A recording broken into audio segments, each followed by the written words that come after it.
Today we're going to be talking about the Disney Channel original movie Descendants, which is the fever dream love child of classic Disney animated movies, High School Musical, and a cool purple wig from Hot Topic. Cool hair genuinely plays such a major role in this movie. It's hilarious. If you're unfamiliar with Descendants, the movies are about the children of popular Disney characters going to high school together, and the conflict comes from when the children of the heroes have to interact with the children of the villains. It's a campy, fun little musical that is so unintentionally hilarious because it's trying so hard to be cool and edgy. So I'm just unique. So I decided to look up a couple of the clips on YouTube and found that a lot of the songs from these movies have nearly 500 million views, which is massive. So clearly people love these movies. So let's just hop right into the plot. The movie starts out with some narration to give you the lore of this world, but instead of a traditional storybook, they're doing it through an iPad because, you know, we're so cool and hip. In this world, every single Disney animated movie from Peter Pan to Frozen has happened around the same time period. So all of the heroes eventually got together and decided to found the United States of Auradon, uniting all the kingdoms, and elected Beauty and Beast to be the king and queen. As a symbol of peace, they created Auradon Prep Academy, where all of their children and little Nepo babies can go to school and get along and live in harmony, yada yada yada. Except for the Disney villain. None of which have died, by the way, even though some of them perished on screen. They've all been banished to the Isle of the Lost, which is this rundown, stinky, poverty-ridden place with a magical barrier surrounding it so that no one could leave. The setting is genuinely hilarious the more you think about it. Some movies like Princess and the Frog, which takes place in 1920s America, happened at the same time as Mulan, which takes place in 4th century China. So what time period does Descendants even take place in? Because if it's in the 1940s, which would be 20 years after Princess and the Frog, Mao Zedong could canonically exist in the Descendants universe. I'm just saying. The next Descendants movie is titled The Rise of Red, and that seems like too much of a coincidence. This is our main character, Mao, the daughter of Maleficent, played by Dove Cameron. And we know that she's cool for two reasons. The first is that she has cool purple hair, and remember that it plays a huge role in this movie. The second reason is that we are introduced to her and her friends through a dubstep musical number. The rotten to the core. I'm rotten to the core. Who could ask for more? The song is all about how evil her and her friends are by, you know, Disney standards. They're doing villainous things like waking people up from their naps, stepping on their laundry, and of course, banging on pipes.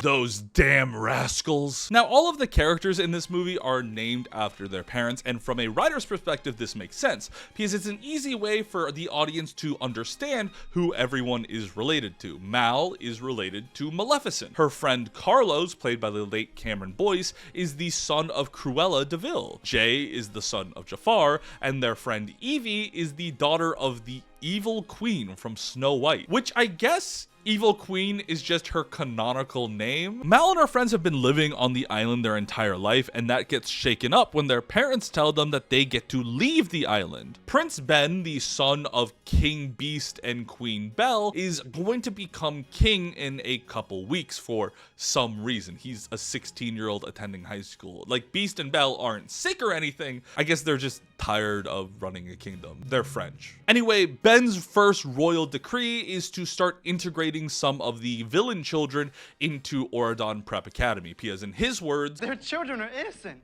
Don't you think they deserve a shot at a normal life? And that's a really nice sentiment for a Disney movie, but little does Ben know that Mal and her friends have been tasked with an evil mission by their parents. While at Auradon Prep Academy, they must steal Fairy Godmother's wand and use its magic to take down the barrier surrounding the Isle of the Lost. That way, all of the villains on the Isle of the Lost will be free to wreak havoc around Auradon. They're gonna bang on so many pipes, y'all.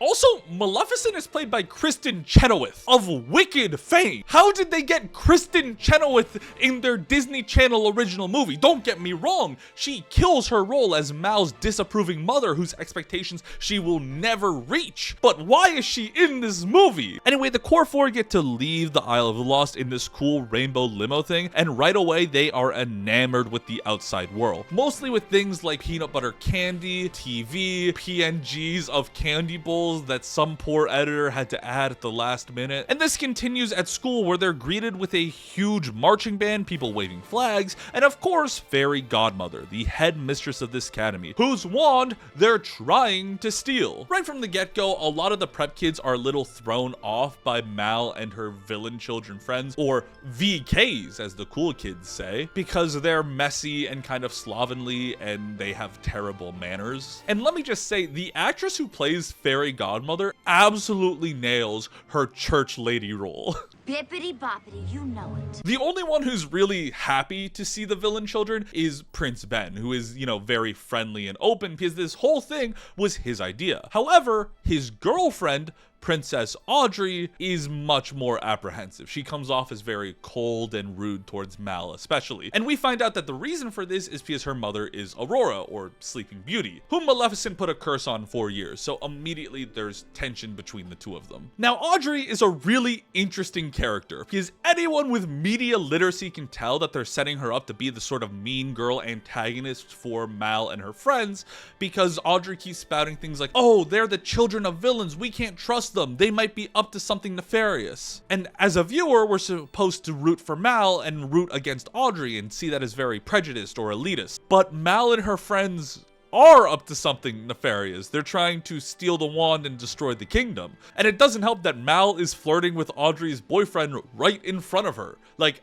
I'd be pissed, y'all. Audrey did nothing wrong here. Audrey and Ben show Mal and everyone around the academy, and as we get settled in, we get to meet some of the other characters, like Doug, the son of Dopey, which has insane implications, Chad, the son of Cinderella, who is the funniest himbo in this entire movie, and most importantly, Jane, the daughter of Fairy Godmother herself, who seems to be very unpopular and can't break out of her shell because she is plain Jane. Remember her though, she'll be very important later. Since the VKs are in Auradon, they decide that as soon as possible they have to steal Fairy Godmother's wand, and since it's in a museum, they decide to go on a heist. It's a very intense, high-pressure situation, and in the middle of this heist, Mal finds the Hall of Villains where there are wax figures of all their parents, and in a bizarre hallucination scene, sings a show tune with her mother. Now we're gonna be evil. It's true, never gonna think twice. Like, don't get me wrong, I love Kristen Chenoweth, and if you have Kristen Chenoweth in your movie,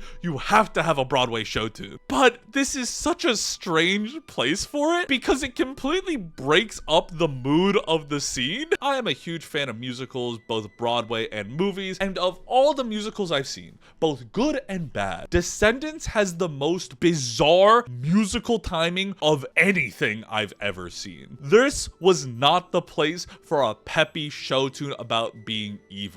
Anyways, when they get back to their high pressure heist, they end up failing because of course there's magical security. So they need to find some other way to get the wand. Mal decides that the best way to go about this is to target Jane since she's Fairy Godmother's daughter. And Jane is a total pushover. All Mal needs to do is give her a magical makeover so that she has cool hair. And instantly she becomes like Jane's best friend. I would make fun of this more, but from what I remember in middle school, having cool hair does play a huge part in social hierarchy among tweens. Now that Mal and Jane are best friends, she says that the only time Fairy Godmother actually takes the wand out of the museum is for very special occasions. So for now, the gang just has to sort of wait for an opportunity. This is when the four VKs begin to settle into their life at Auradon, but like most Disney movies, the main character Mal is doing all of the important stuff and is on screen for like 80% of the time, and her three friends get plots with as much depth as a Darman video. Carlos is afraid of dogs until he meets one and he realizes that dogs ain't so bad. Jay is a lone wolf until he plays on a sports team and realizes that working together ain't so bad. Evie is cheating on tests until she realizes that she can study and is smart and earns a B+.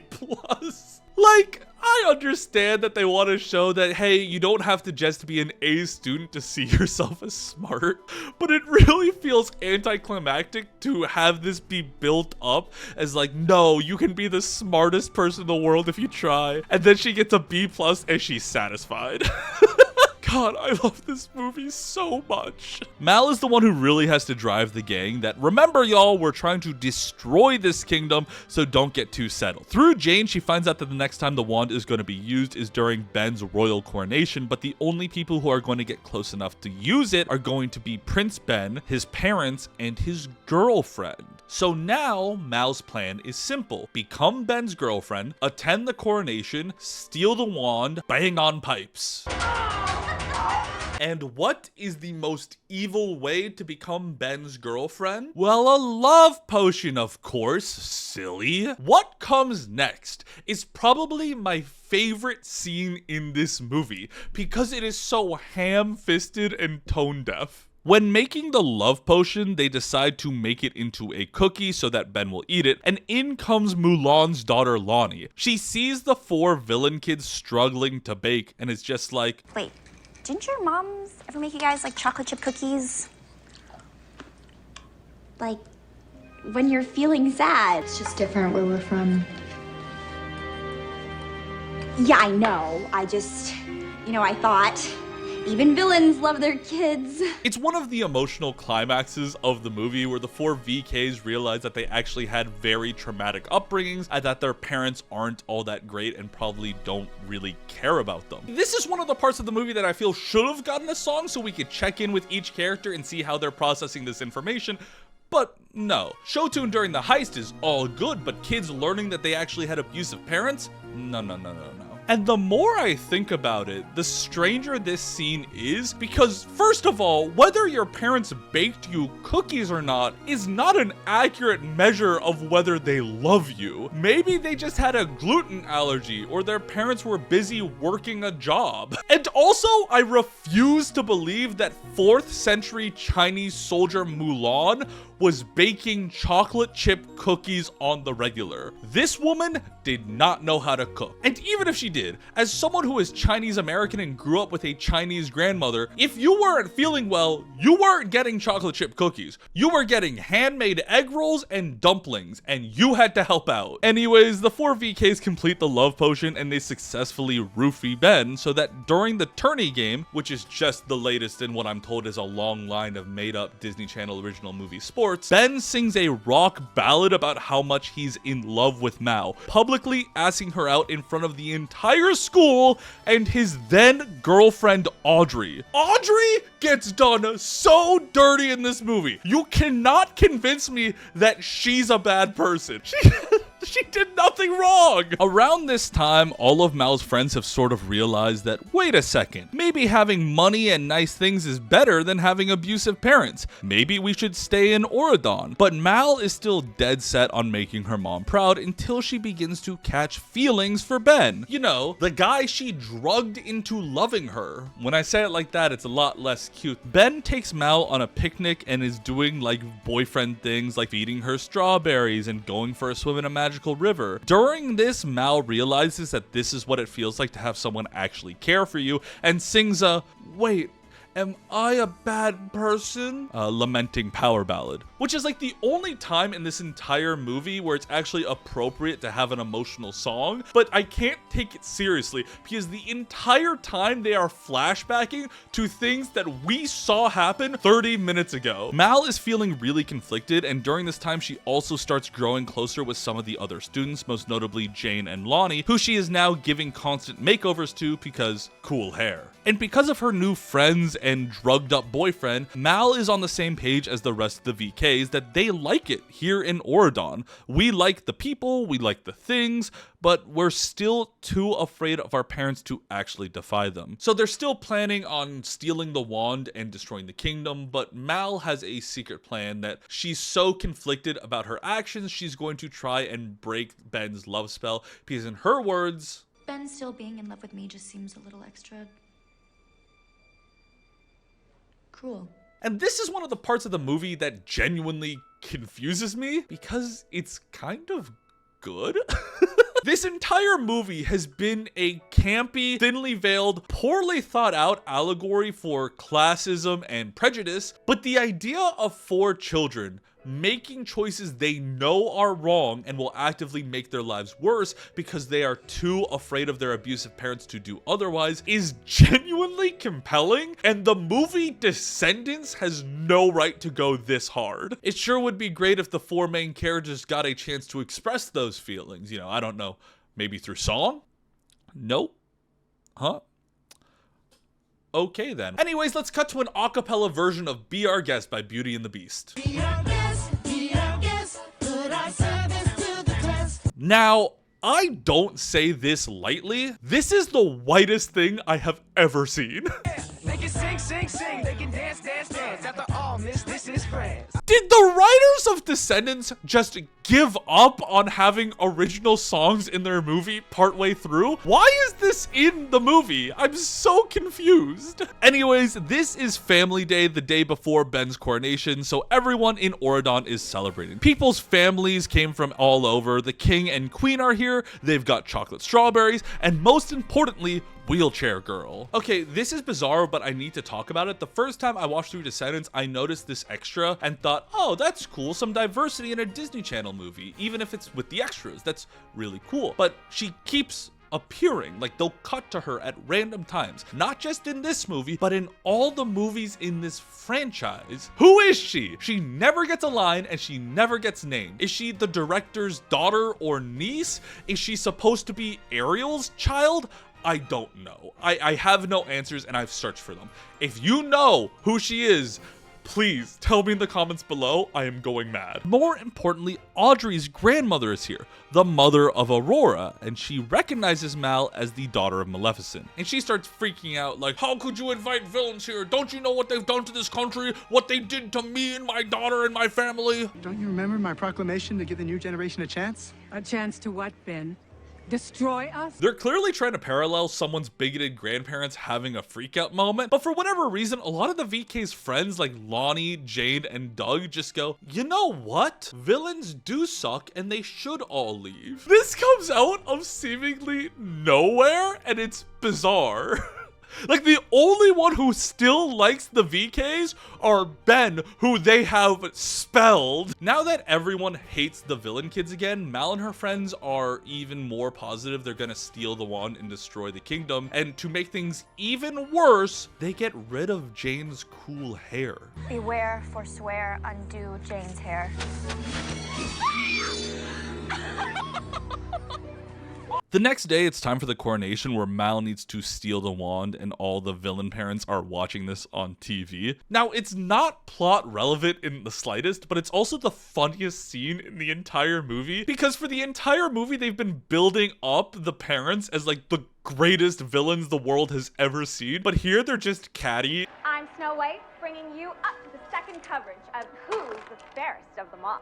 I'm Snow White. Who are you kidding? She's definitely had work done. Anyways, even though everyone now hates Mal and she's gonna steal Fairy Godmother's wand today and, you know, destroy the kingdom, she still has a sweet spot for Ben because even when he wasn't spelled, he was nothing but nice and friendly to her. So she gives him a cupcake that will break the curse on him and she tells him, make sure not to eat it until after the coronation because that'll ruin my plan, haha hee hee. But to her surprise, Ben reveals that the spell broke a long time ago and that he's not mad. He still truly loves her. And in fact, it's kind of cute and quirky how she drugged him into a non-consensual relationship. No, look, it's fine. I mean, you had a crush on me. I was with Audrey. You didn't trust that it could happen on its own. Am I right? Yes. Which is a wild plot for a children's movie. Like, I know what they were going for here.